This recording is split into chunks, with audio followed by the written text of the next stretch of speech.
Vamos desenvolver a inteligência emocional? O primeiro passo é o autoconhecimento. Esse curso ele tem como objetivo ser um start. Ele vai te trazer o conhecimento que você precisa para você iniciar a sua jornada e conseguir colocar em prática à medida em que você for conhecendo sobre você, entendendo sobre as emoções e sentimentos, sobre aquilo que te impacta e for aplicando as técnicas que a gente vai apresentar neste curso, você vai, através desse processo, vai amadurecendo a maneira como você lida com as coisas e vai desenvolvendo as suas emoções. Para a experiência, eu vou compartilhar, eu já compartilhei essa experiência aberta lá no LinkedIn, né, mas eu quis trazer aqui nesse momento do curso porque exemplifica muito bem todo o conteúdo e tudo que a gente aborda, né, ao longo dessa jornada. E são coisas que facilmente você tem na sua casa e você consegue aí aplicar também, né? Então você vai precisar de uma caneca, você vai precisar de uma garrafa de água cheia, tá? Água é importante. Você vai precisar de óleo, você vai precisar de detergente e você também vai precisar de uma colher, tá? Então, para você conseguir fazer a experiência junto comigo, você vai precisar desses elementos que facilmente você encontra na cozinha da sua casa. Detalhe, observações. Se você é criança, peça ajuda de um adulto e convide esse adulto para participar junto com você da experiência. E se você é um adulto e tem uma criança aí, convida essa criança para ver junto com você qual é o impacto dessa experiência. Com certeza ela vai ter a oportunidade de começar a pensar mais sobre as emoções e sentimentos, coisa que infelizmente, por conta ali do contexto, a gente não teve, né? Então, sem firulas, vamos direto lá para a experiência? Chegou a hora da gente fazer a experiência, né? Então, como você pode ver, aqui a gente tem a caneca, a água, o óleo, o detergente e a colher, né? A caneca, como eu disse, ela representa você. Então, aqui é uma pessoa, quando nasce, né, ela é representada por essa caneca. E aí o que acontece? Do momento que a gente nasce, né, desde o tapinha na bunda do médico, até antes, dizem, né, que já sentimos, quando estamos no processo de gestação, a gente já começa a sentir as primeiras emoções, mas vai sendo colocado aqui, ó, um pouco de água. Essa água, ela representa a nossa história de vida. Coloquei bastante, porque se eu fosse significar pela minha vida, tem 38 anos aqui, então tá bom, né? Tá certo que caberia mais. Mas aqui tem a nossa história de vida. Só que durante a nossa história de vida, tem tudo que a gente viveu, mas nem tudo é tão transparente assim. Por quê? Porque ao longo da nossa vida, principalmente na fase que a gente está em desenvolvimento, na fase da criança para o adolescente, quando ainda não temos tanta maturidade para entender o que está acontecendo, né, as emoções que estão surgindo, então é colocado muito óleo dentro da nossa história de vida, né? Então aquelas emoções que eu vou vivendo, emoções que eu vou sentindo. Então aqui tem os traumas, tem o bullying na escola, tem um assédio. Então pode acontecer diversas situações e essas situações elas vão ficando como óleo ali na sua vida, né? E essa é a representação. Uma pessoa, naturalmente, a gente vai desenvolvendo a nossa inteligência emocional, a gente vai aprendendo a lidar com as nossas emoções e parte desse óleo já vai se internalizando ali com a gente. Só que existe entre o que você é, né, a sua essência, que é aquela água transparente, existe um filtro ali, ó, que são aquelas emoções reprimidas que fazem você expressar do jeito que você se expressa. E às vezes, dependendo da quantidade de óleo que tiver, as pessoas não vão conseguir acessar a sua essência, que está ali embaixo, porque elas só vão conseguir ver o óleo. E geralmente aqui é onde a gente não está conseguindo lidar com as nossas emoções e se expressa de um jeito que a gente não quer, né? O que gera muitas consequências depois, né? Então, observe e veja quanto óleo que tem na sua vida. E essa que é a importância, porque iniciar o seu processo de autoconhecimento, né? E o autoconhecimento, ele vem com detergente. À medida em que você toma conhecimento sobre quem você é, sobre o que aconteceu com você, sobre as emoções que você sentiu, você vai colocando gotinhas de detergente ali, ó, nesse processo, né? E a cada vez que você vai experimentando de novo aquelas emoções e vai ressignificando, vai entendendo a origem, vai entendendo por que você se comportou daquela maneira, mas eu não queria. Você vai colocando detergente ali, ó. E esse detergente, ele é fundamental para que você consiga, né, assimilar o que estava no passado para entender o que está acontecendo agora. E esse processo, representado pela colher, é o que vai misturar aquilo que estava te atrapalhando e vai tornando parte de você. Aquilo que era água e óleo, agora é uma coisa só. Por enquanto, e aí esse que é importante, né? Durante o processo de autoconhecimento, as coisas vão ficar assim, ó, turvas. Aí que entra a metamorfose. Vamos desenvolver a inteligência emocional te ajuda a chegar aqui. Metamorfose é isso, é essa parte turva aqui, ó. E quando chegar nessa parte turva, você vai precisar do tempo, porque o tempo é o que vai fazer com que as coisas se acendem, né? Mas você percebe que não existe mais diferença entre a água e o óleo. Eles estão uma coisa só. Nesse momento, você cria um novo senso de si. A sua personalidade ela vai mudando ao longo do tempo, à medida em que você vai trazendo autoconhecimento e você vai colocando ali o detergente, misturando suas emoções, vai entendendo, compreendendo, e aquilo vai fazendo parte de você. Aquilo que te afetava numa intensidade maior, a partir do momento que você se torna consciente, não vai te afetar tanto e vai ajudar você a ter uma vida mais leve. O processo não é fácil, não é bonito. Como você pode ver, a água fica turva por um bom tempo, mas quando passar, você vai entender a importância de ter vivido isso. Essa é a experiência. Agora que você já descobriu, né, já viu a experiência na prática, eu quero entender assim, o que você descobriu sobre você quando você estava vendo a mistura dos elementos ou entendendo o contexto de cada um dos elementos. O que você descobriu a respeito da sua personalidade, né? O quanto de óleo que existe entre a sua personalidade ali fazendo filtro e a sua essência, né? E como isso pode estar atrapalhando de você conseguir trazer à tona a sua essência, né? Ou das pessoas enxergarem de fato aquela essência. O quanto daquele óleo faz com que você reaja de uma maneira que na verdade não seria a maneira normal que você reagiria por conta de toda a sua história de vida. Sabe onde estão essas respostas? Dentro de você. E através do conteúdo que eu trago a seguir, é onde eu te ajudo a descobrir cada uma delas. E aí eu espero que você escolha seguir essa jornada junto comigo. O que realmente significa ter inteligência emocional? Vamos entender a definição de inteligência emocional. Segundo Daniel Goleman, a inteligência emocional é a sua capacidade de reconhecer e compreender as emoções em si e nos outros, e usar esse conhecimento para gerir os seus comportamentos e relacionamentos. Apesar de Daniel não ter sido a pessoa que descobriu que o quociente emocional é tão importante quanto o quociente intelectual. Mas a partir de 1995 ele foi o grande disseminador dessa ideia.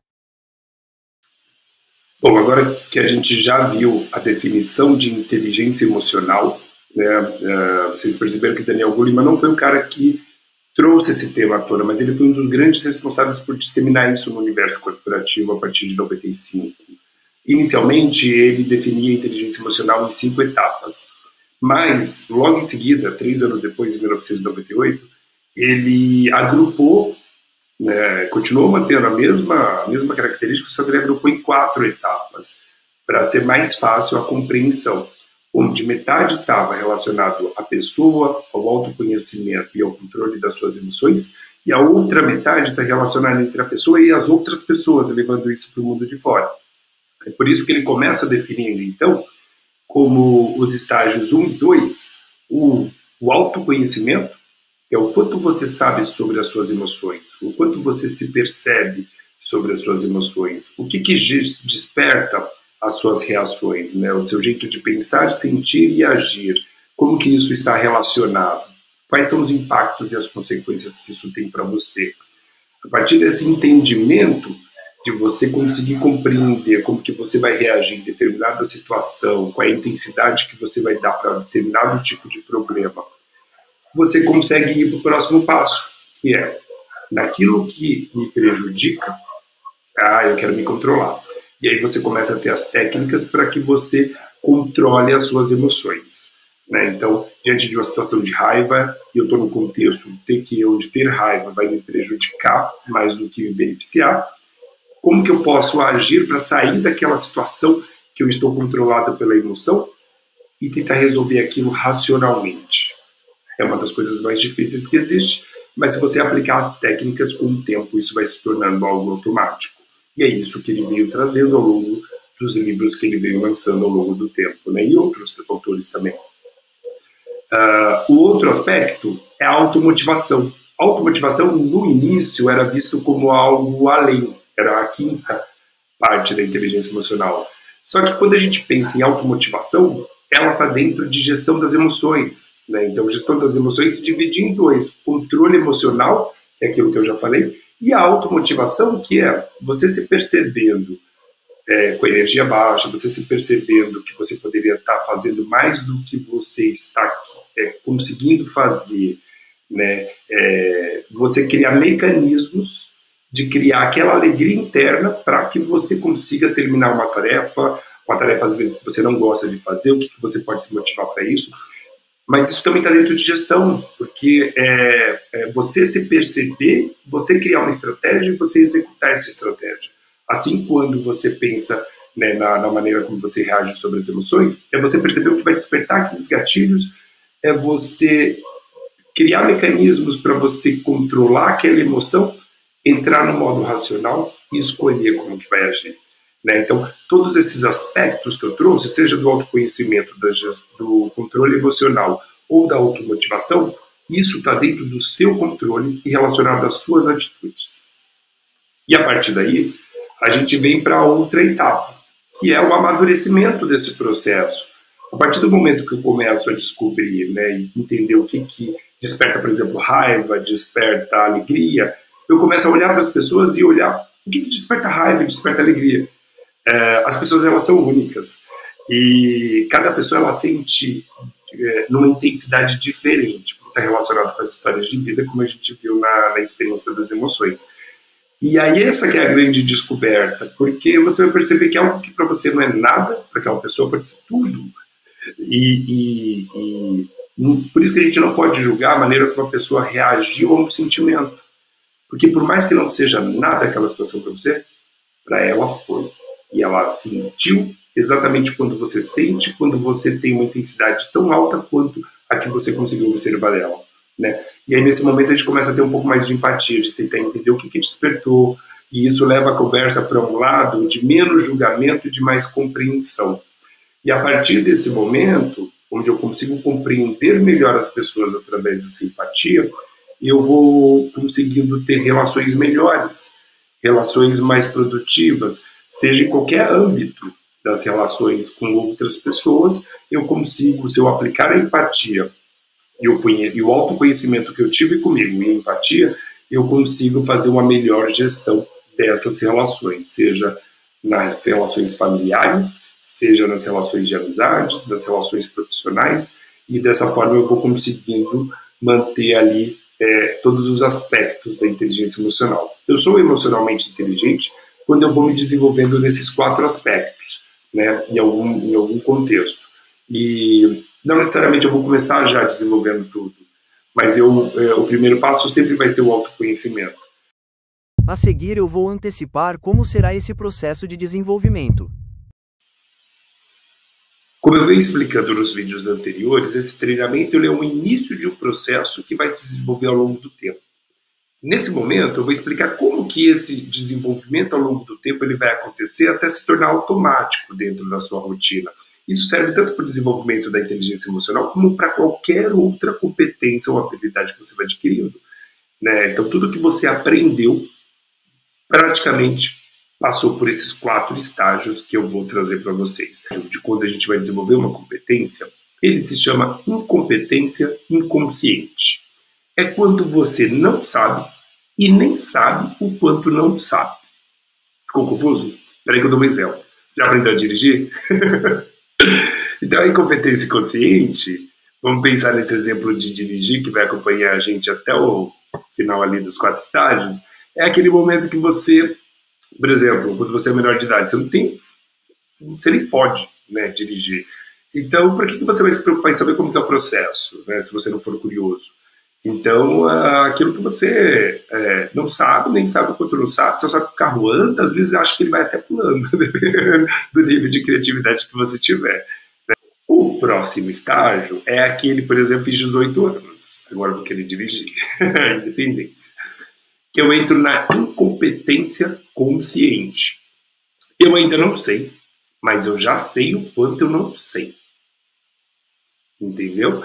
E aí, por quê? Porque como despertou meu interesse, eu comecei a observar e aí vi que para a pessoa ela poder dirigir, né, fui andando do lado, aí vi que ela tinha que trocar marcha, tinha que engatar ali a embreagem, se o carro é automático, meu Deus, é P, é parque, não sei o quê.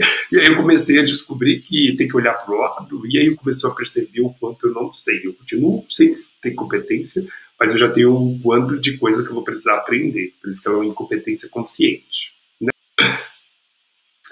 Aí, quando a gente começa as aulas, né, entramos no 3º nível, que é o da competência consciente. Sabe e sabe o quanto sabe. O saber não significa que você sabe muito, significa que você já sabe um pouco, você já sabe como que liga um carro, como que faz ele andar, como que você para, né, os cuidados que você tem que ter, os ajustes, essas coisas, né? Então é aquele momento que às vezes assim, você sabe o quanto você sabe, mas às vezes você está dirigindo, meu irmão tadinho, que era a pessoa que andava comigo, ele já entrava colocando o cinto porque ele sabia que ia ser uma aventura, né? E era aquilo, que era esse estágio que eu estava. Ainda estava no 3º estágio de me tornar competente na habilidade de dirigir, na competência de dirigir, né?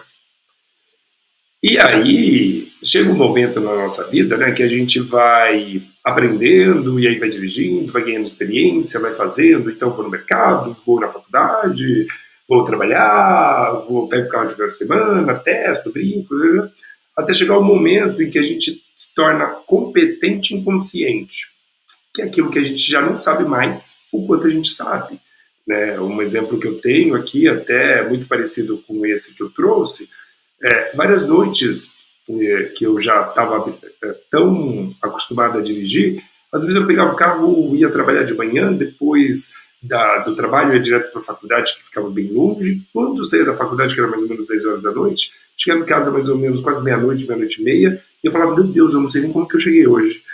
De tão automático que foi, mas eu estava tão disperso, porque o processo de dirigir para mim não era o problema, então eu precisava estar tão focado naquilo, por mais que eu estivesse prestando atenção, tivesse com os meus cuidados, mas eu tinha a possibilidade também de focar em outras coisas, que eram os pensamentos, né? E aí era aquela coisa, era tão automático que eu já conseguia ter aquela habilidade internalizada junto comigo. Até por isso que quando eu vou trabalhar, né, desenvolvimento de competência e tudo mais, em avaliação, eu gosto muito da escala de 4 níveis, aí já entrando no lado mais de RH, porque eu meio que classifico de acordo com esses estágios, que é como se desenvolve uma competência, né? Então, ou não apresenta, ou está abaixo do esperado, ou está dentro do esperado, supera. Né? Porque quando você chega de modo automático, praticamente você supera mesmo. E é por isso que eu gosto muito dessa escala, de conectar esses conceitos para que faça sentido, né, o desenvolvimento da competência, como eu avalio aquela competência. Né? Mas isso daí é um assunto para uma outra história. Aqui, o que você vai precisar entender é que no processo de desenvolvimento da sua habilidade da inteligência emocional, você vai passar por esses 4 estágios, e é muito importante no seu processo de autoconhecimento refletir em qual estágio eu estou. Isso vai te ajudar a entender o quanto você ainda vai precisar evoluir, o quanto você precisa buscar mais espontaneamente as técnicas e ir aplicando isso no seu dia a dia. Porque o que vai te tornar, né, dirigir de modo automático quando as técnicas estejam internalizadas e você não precisa se lembrar de fazer uma técnica, ela já vai vir naturalmente. E aí, aquele momento em que você consegue desligar a emoção, a razão, você coloca em cena e você começa a pensar nas consequências e toma decisões baseadas em escolhas e não mais em impulsos. Você sabe como as emoções impactam no seu corpo? Agora eu vou tentar fazer uma tradução simultânea tipo do Oscar, sabe? Ela sai mais ou menos. Bom, eu trouxe aqui um vídeo do American Museum of Natural History, desculpa pelo meu inglês, né, que foi desenvolvido em 2014, em janeiro, onde eles avaliaram com mais de 700 pessoas ao longo do mundo qual era o impacto das emoções no corpo, para saber se tinha diferença entre o que eu sinto aqui no Brasil com o que uma pessoa que sente lá do outro lado do mundo, por exemplo, na Ásia. Né? E aí o que eles identificaram? Eles identificaram que, através desse mapeamento, né, que a maneira como a gente sente, independente da cultura que a gente vive, ela é igual. E isso foi muito legal, porque o impacto que um sentimento, alegria, tristeza, sentir no corpo, é o mesmo.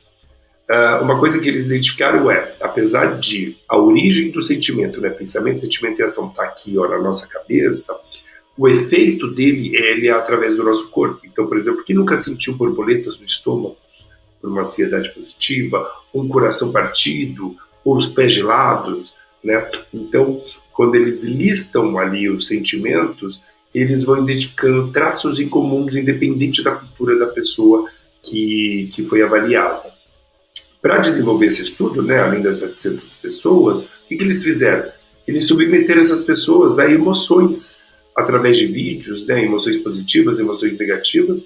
Por exemplo, quando eles submeteram a emoção positiva, eles perceberam que todo o corpo foi ativo e ficou ali naquele estado vermelho, que significa com muita energia. Ao mesmo tempo que as emoções negativas, elas ficaram representadas por essa cor mais azul, ou seja, sem energia no corpo. E aí a gente começa a ver ali, por exemplo, a raiva, o medo, o desgosto, e eles, apesar de terem sentimentos negativos, eles não necessariamente são todos com o poder de desligar, eles têm pontos onde fica ativo. Você sente raiva, às vezes você tem vontade de agredir alguém, então por isso você precisa ter energia nas mãos, né? Depressão, tristeza, inveja, por exemplo, a depressão ela tem o poder de desligar o seu corpo. É por isso que é muito comum a pessoa se isolar da coisa que ela gosta, né? E a surpresa, por exemplo, ela desativa ali os pés, você fica paralisado de surpresa, mas ela ativa aqui, né? Fica vermelho de surpresa. O amor ele tem o poder de ativar o corpo praticamente inteiro, assim como a felicidade. E a inveja ali você vê que tem pontos bem específicos no rosto que ela marca essa característica. O que esse estudo ele traz? Ele traz que, através do autoconhecimento, é muito importante que você nomeie qual é o sentimento que você tem. Porque através disso, entendendo como que o seu corpo se energiza ou não através daquele sentimento, você pode criar mecanismos para que você possa sair daquele estado. Então, por exemplo, se você se sente triste por algum motivo, ou depressivo, que já é um estado um pouco mais crônico, você tem uma tendência a querer ficar mais paralisado, mais isolado das coisas que você gosta. E aí, a única maneira que você tem de mudar e de sair desse estado é criando um mecanismo contra aquilo. Se eu não gosto de sair, eu vou criar uma maneira de fazer algo que eu goste.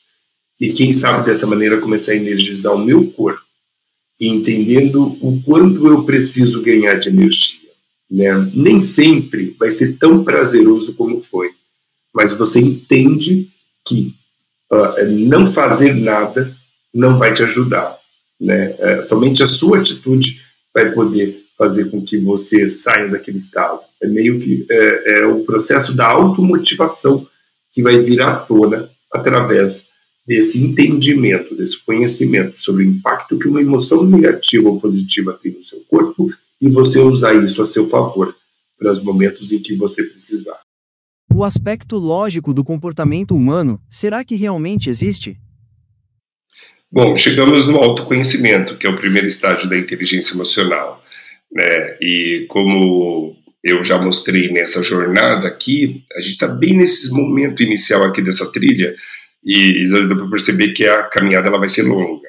E lembrando que o treinamento, a gente vai passar por cada um desses estágios, mas você vai precisar reviver cada um desses sentimentos, ou seja, é uma jornada que vai te acompanhar para o resto da vida, né?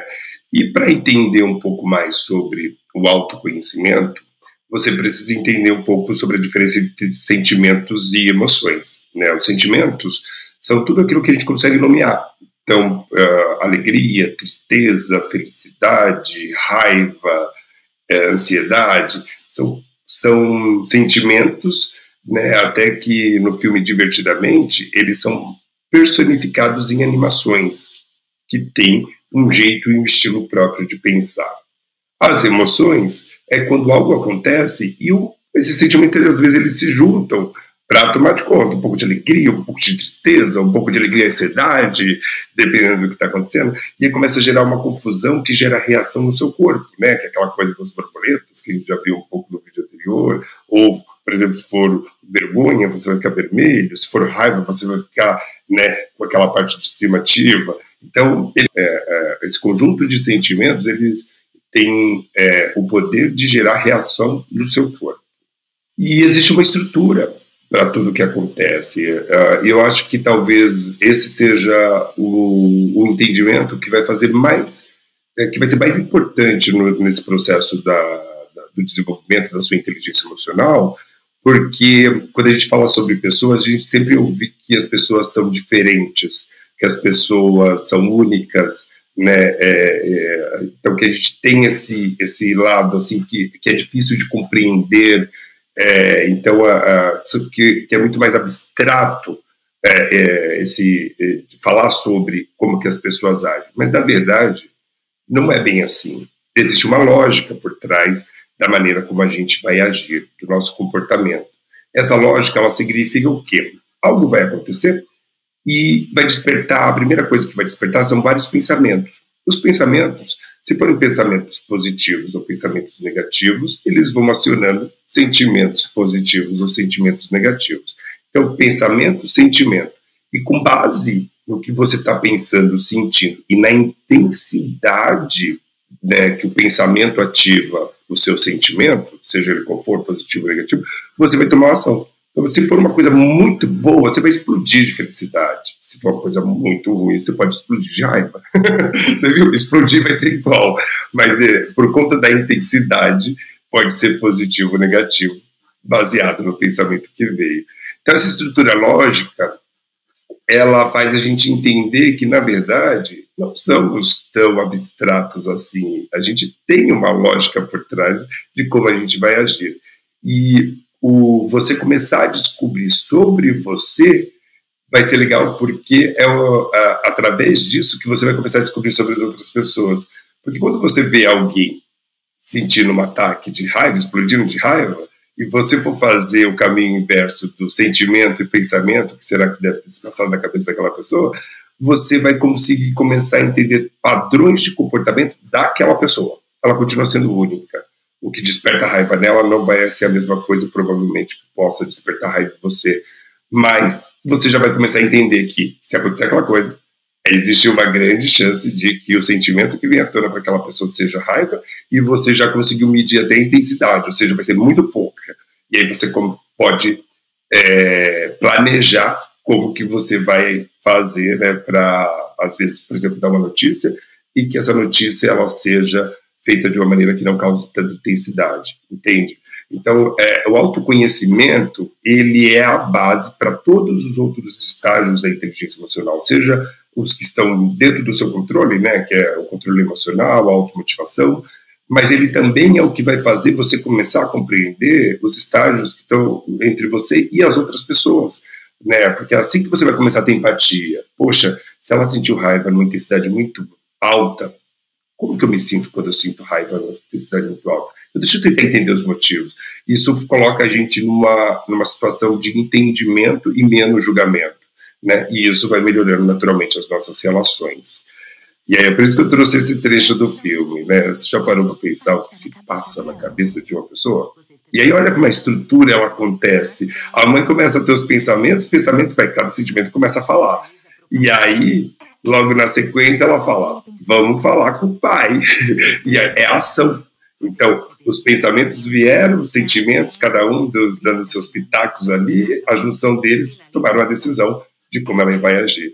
Então, é um exemplo claro desse trecho aqui que eu queria trazer para falar um pouco sobre o lado lógico das pessoas e que existe lógica quando a gente fala sobre pessoas. Você já ouviu falar do princípio 90-10 de Stephen Covey, que faz parte do livro Os 7 Hábitos das Pessoas Altamente Eficazes? Bom, eu vou trazer aqui um exemplo. Esse princípio, ele fala sobre 100% das coisas que acontecem com a gente ao longo de um dia, por exemplo, 10% daquilo que acontece, somente 10%, não estão dentro do nosso controle. Simplesmente vão acontecer e a gente não pode fazer nada a respeito sobre isso. Então, dos 100%, 10% a gente não tem o menor controle. Os outros 90%, que a maior parte, está relacionada com a maneira como nós vamos reagir àqueles 10% que a gente não tem controle. Então, esse princípio, ele mostra o quanto de poder que a gente tem em relação a como que vai ser o nosso dia entre levar para um caminho positivo ou negativo, só pensando na maneira como a gente vai reagir.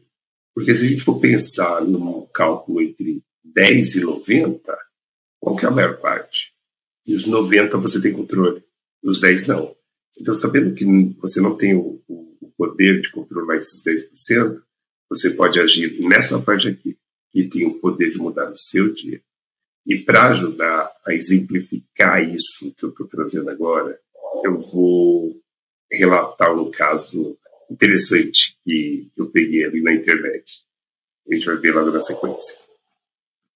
Bom, o exemplo que eu vou trazer é uma história que aconteceu num voo da Ponte Aérea Rio-São Paulo. Né? Esse voo ele sofreu um atraso e esse atraso ele começou a incomodar os passageiros que se irritaram, né? E começaram a reclamar sem parar. Só que nesse exemplo, junto desses passageiros tinha uma presença ilustre.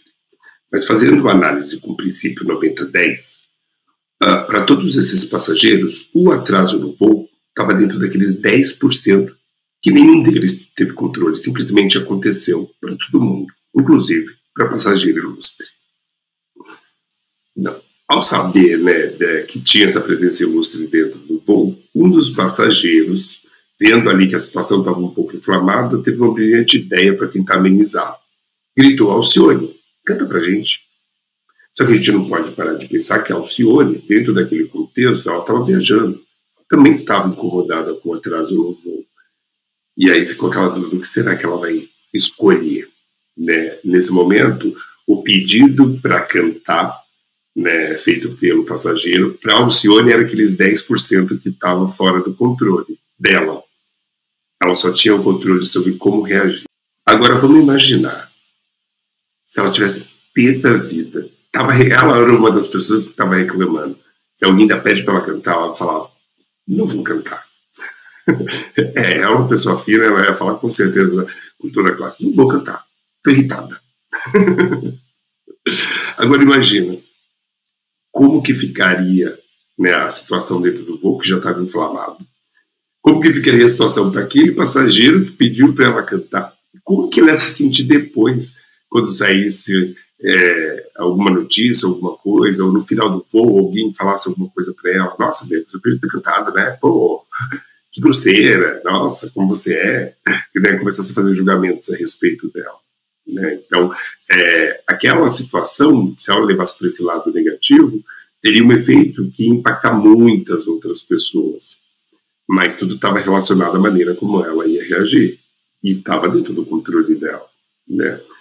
Mas esse caso, ele aconteceu de um jeito diferente.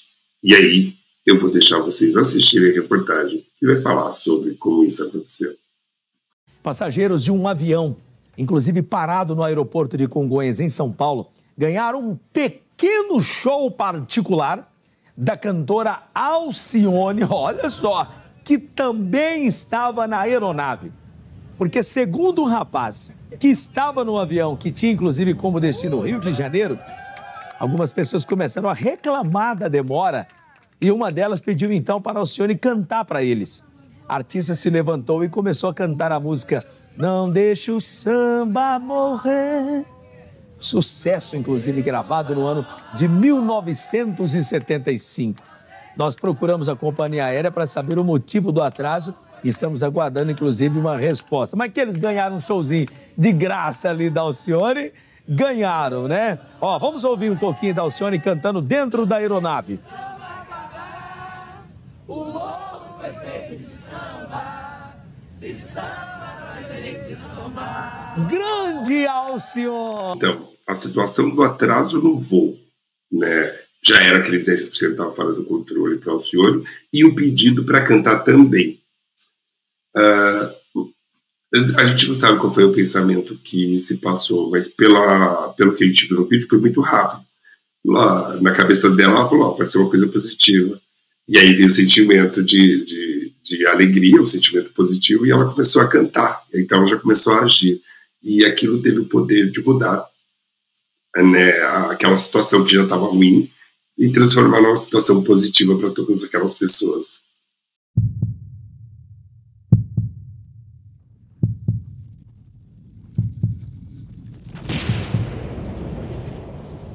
Para começar a falar sobre isso, eu preciso fazer uma volta lá no passado.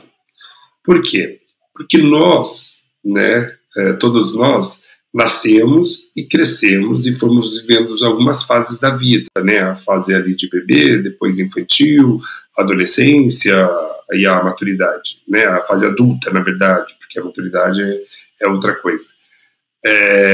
Só que existe uma fase da nossa vida, principalmente as primeiras fases da nossa vida, que fomos submetidos a emoções e sentimentos do qual a gente não tinha maturidade para entender, né?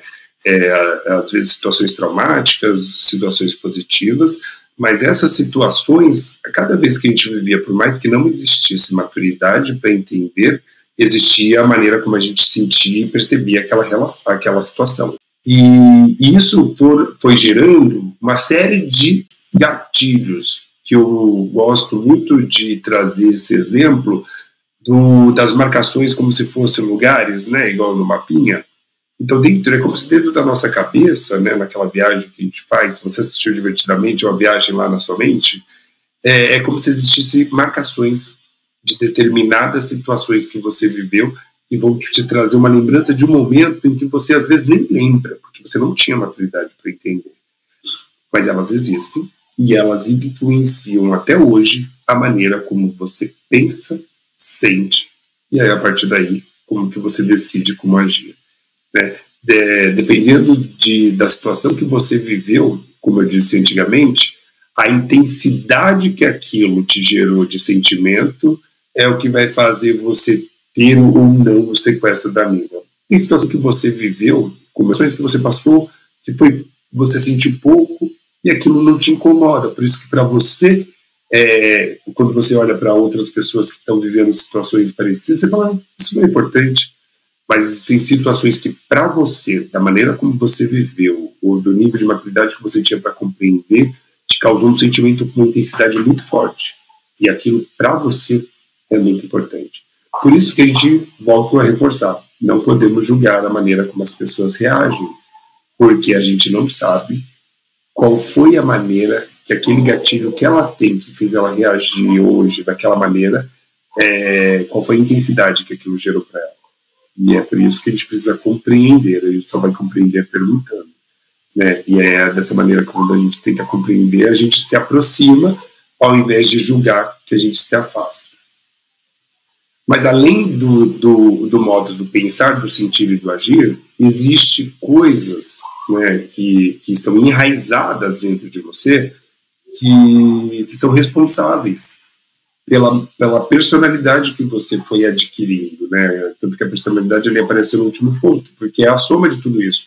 São os seus valores, aquilo que você de fato valoriza. Justiça para você é importante? Depende do contexto que você foi submetido, o que é justiça para você. Então você vai definir esse valor de justiça com base nas experiências que você viveu. Quais são as crenças, aquilo que você acredita, o que você fala, se eu viver isso, eu vou ter isso, então eu já não quero. Né? E às vezes se limita de viver uma situação por um outro ponto de vista e de ter uma experiência diferente, e vai sempre repetindo os mesmos erros.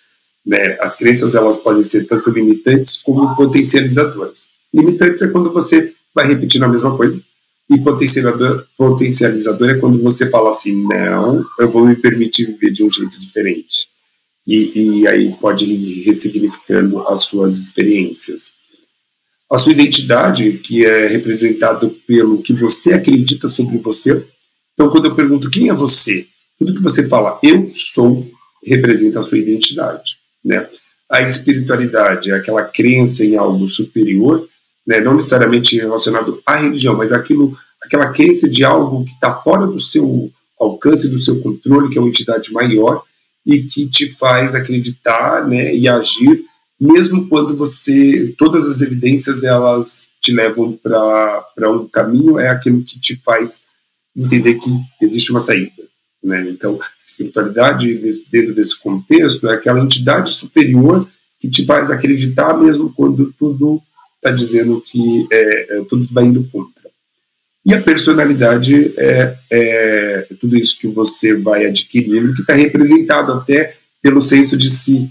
E aí é legal porque quem assistiu o filme Divertidamente 1 e o filme Divertidamente 2, no 2 mostra que aquela personalidade, né, o senso de si que ela tinha quando criança, depois das experiências que ela foi tendo e com os outros sentimentos que foram chegando, ele se mudou. Né? Ela adquiriu um novo senso de si, que é a personalidade, e que representa que, sim, a nossa personalidade ela vai se moldando ao longo do tempo. E tudo isso é o que faz você ter os pensamentos, os sentimentos e agir da maneira como você age. E você precisa compreender quais são os seus valores, quais são as crenças que você tem, se você tem mais crenças limitantes ou potencializadoras, qual é a sua identidade, o que você acredita sobre você. Então, reanalisar sobre isso, né, quando você pensa na espiritualidade, e, de fato, pode fazer até alguns testes ali, como, por exemplo, o MBTI, que vai trazer traços da sua personalidade. Lembrando que nenhum teste de personalidade ele é cientificamente comprovado assim, você pode levar como uma verdade absoluta, mas ele vai te trazer informações que você vai olhar e vai falar, isso faz sentido. E aí, só para reforçar o porquê que o autoconhecimento é importante, esse questionamento ele ajuda a traduzir. Como que você vai controlar aquilo que você não conhece? Então você precisa se conhecer, porque a partir do momento que você se conhece, você começa a entender, essa situação me gera raiva, peraí, quando eu fico com raiva eu tenho tal comportamento, às vezes eu aumento o tom de voz, aí você analisa, mas eu estou aumentando o tom de voz dentro do meu trabalho, isso pode me gerar um desemprego, e aí, como que você vai agir? Você entende? Então tudo parte de você conhecer o que desperta os seus sentimentos, quais são os gatilhos emocionais, e por isso que eu sempre falo dessa jornada, né, que ela vai começar aqui e ela vai continuar ao longo do tempo, porque você vai precisar ser submetido de novo a todos os sentimentos para você começar a fazer essa análise com um pouco mais de clareza. 9 lições do filme Divertidamente da Disney. Aqui eu vou separar 9 lições, mas com certeza tem muito mais ali, né, que provavelmente você deve ter observado. Se você está assistindo o treinamento aqui na Hotmart, pode escrever nos comentários o que mais vocês aprenderam para a gente compartilhar. Bom, Vamos às 9 lições que eu separei aqui para o vídeo. A primeira lição que eu trouxe é que as nossas memórias são fixadas pelas emoções. Né? Então a gente falou sobre gatilhos e tudo mais, mas aqueles gatilhos não é só sobre as emoções negativas, as positivas também. Então a gente fixa as nossas memórias de acordo com a intensidade das emoções que a gente vive. Tá? O segundo ponto. Não existe sentimento bom ou ruim. Existe sentimento positivo e negativo. Assim como numa pilha. E os dois lados são importantes, porque sem ele não tem a energia, né, da pilha. Então, os dois lados são importantes porque eles são sentimentos, eles têm contrapontos. Então, por exemplo, alegria e tristeza. Como que você vai saber que você está sentindo alegria se você nunca sentiu tristeza? Né? Então, quando você passa por um momento de tristeza, você valoriza mais os momentos de alegria. Então, por isso que eles são sentimentos positivos e negativos. E todos são importantes para nós. O terceiro ponto, bom, já que eu falei da tristeza, a tristeza é necessária.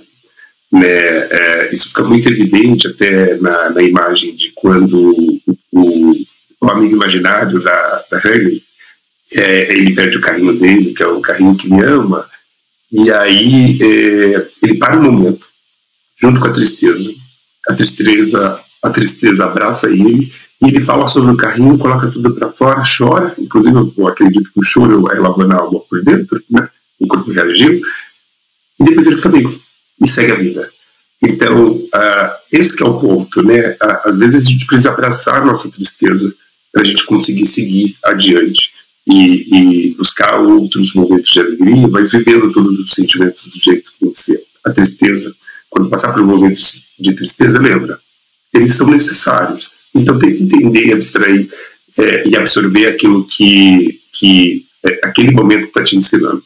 Isso vai fazer muita diferença.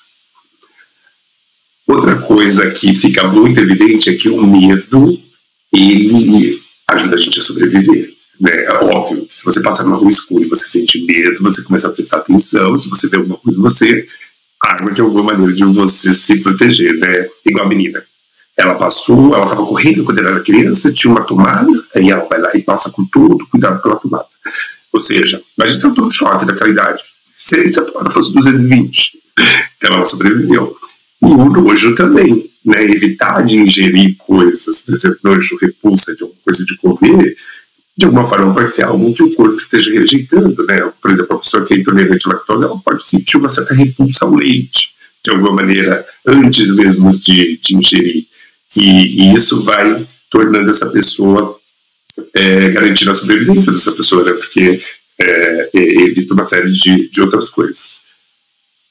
Outra coisa, excesso de alegria é ruim, né? Ninguém vive 100% feliz o tempo todo.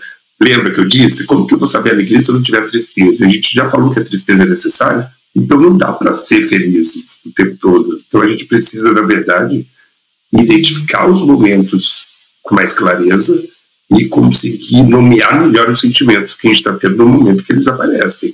E viver cada sentimento quando ele aparecer e tentar entender as origens, né? Que é o que a gente fez na técnica 1.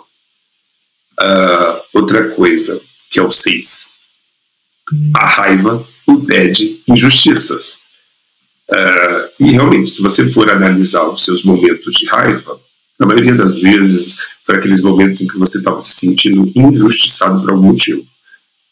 O ponto de atenção é que, assim, ser dominado pela raiva, num contexto errado, pode trazer muitas consequências que eu vou ter que lidar também emocionalmente. Ou seja, pode me trazer uma outra carga emocional que eu não precisaria lidar se eu tivesse controlado a raiva. Mas vai existir momentos em que vai ser importante que você sinta a raiva e deixe ela te dominar. E como ponto de atenção eu digo, reflita bem e escolha qual momento isso você vai se permitir. Tá bom?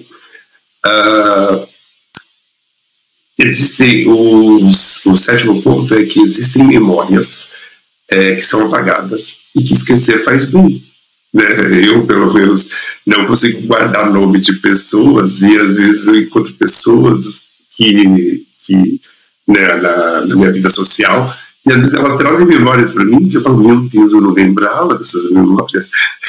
E aí, depois que vai contando, aí vai trazendo ali, né, aspectos que me remetem àquele dia, àquela situação, e aí eu vou lembrando um pouco melhor da situação, mas tem grande parte da minha vida que eu não sei, assim, mais, porque eu tenho 38 anos de idade e vivi, pelo menos, os últimos 20 intensamente, né? Então, tem coisas que não vai caber aqui mesmo, meu HD é limitado, sempre falo isso, né? Não que seja meu cérebro ter uma capacidade ainda que a gente não sabe, mas memórias são apagadas. Lembra lá, eles passaram com a maquininha do aspirador de pó, jogando algumas coisas fora, e às vezes jogando umas besteiras. Eu, às vezes, acordo de manhã e penso numa música da Xuxa, meu Deus, de onde que veio essa uma música, tipo, não nada a ver, um sertanejo, que, tipo, não é o comum de eu escutar, mas que eu ouvi recentemente. Eu vi umas memórias assim que eu falo, essas memórias, elas não são minhas. Aí eu lembro do filme e falo, eles estão fazendo uma limpeza, alguma coisa ali, jogaram alguma coisa para me divertir. E isso é bom também, né? Aí eu deixo, às vezes eu vou pro chuveiro, vou cantando, a gente segue. Como a gente viu no início, né, as memórias fixam as emoções, e já que elas fixam as emoções, aquilo passa a fazer parte da gente. Ou seja, elas definem, ajudam a definir e influenciam na nossa personalidade. Como eu falei anteriormente, a personalidade ela vai se mudando ao longo do tempo, né? O senso de si entre o filme 1 e o filme 2, você percebe que ele muda, né? E isso é por conta das memórias. Então fica muito evidente, se você assistir os dois filmes, você vai ver esse contraponto ali, que ele mostra de uma maneira muito clara como aquilo afeta a personalidade. Então, eu falei que nem ia falar dos dois, mas é impossível. E eu acho que talvez o aspecto que é mais comum, que todo mundo já saiba, mas é que a gente tem um verdadeiro